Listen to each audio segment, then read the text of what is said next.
So it's a story and it's a piece of history in Sweden and people. Have they tried to make reparations for this in Sweden? No, actually, it's not a known part of our history in Sweden. No, we don't read about it in school.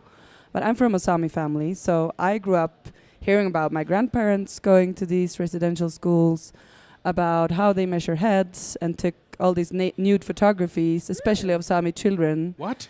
Yes, to prove their thesis. And the only thing we learn in Swedish schools are it's just one sentence about Sami people. Is Samis are people in 4 countries. Yeah, that's it. Is there any movement or any to try and bring this more to light in Sweden, or do they just want to keep it shoved under the back in the back? I think we have an idea of ourselves as Swedes as we're such a righteous country, and we try to tell other countries how they should do things. But actually, we're one out of very few countries with an indigenous population who has not signed the ILO 169 Convention for Indigenous Peoples' Rights, and we get the UN complain every year how the Swedish state is treating their indigenous people. Really?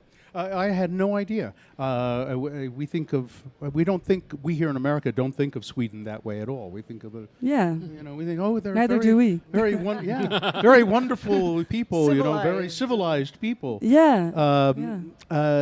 We were neutral in World War II and everything. I mean, of course, we exported weapons. Mm-hmm. So, you are of Sami blood yourself, you say? Yes.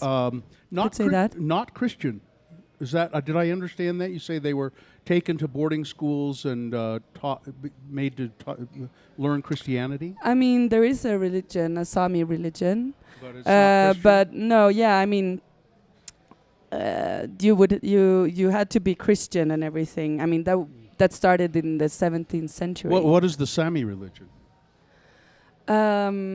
It's a nature-based religion with different goddesses and gods. And woodland gods and that sort of thing, and nature gods? Yes, you could say that.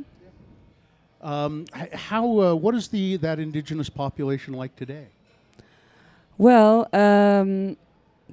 in making these films, I wanted 2 real sisters who could speak South Sami language. And it's 1 out of 9 Sami languages, and only spoken by 500 persons. This is there are bigger languages, but the situation is most people have lost their language because of these schools. But there are Sami parliaments in Sweden, in Norway, and in Finland. They don't have that much rights, though. They're like a department under the state, or under our Swedish parliament. But there's another pride today, you could say. I read my mother tongue in school, and you can get private lessons for free. And I mean, the way of singing is allowed. It came back in the 70s. Before that, you were fined if you sang. If you were singing in the Sami language, you were fined? Yes. But you were able it's a way of, it's kind of a little bit like throat singing, and it's a different technique. But you were able to find young actresses that could speak, or did they have to be taught? No, of course. I mean, half of the cast are Sami speakers, and then they are Sami speakers. They're most of them from reindeer herding families, because the language and tradition has been easier maybe to keep alive in those families. And if you're from a reindeer herding family, like the 2 main characters are in real life, you still go to boarding school, but it's not mandatory. But you do that because your parents are moving with the reindeers. So otherwise you would have to change schools all the time. It's a nomadic life. Yes.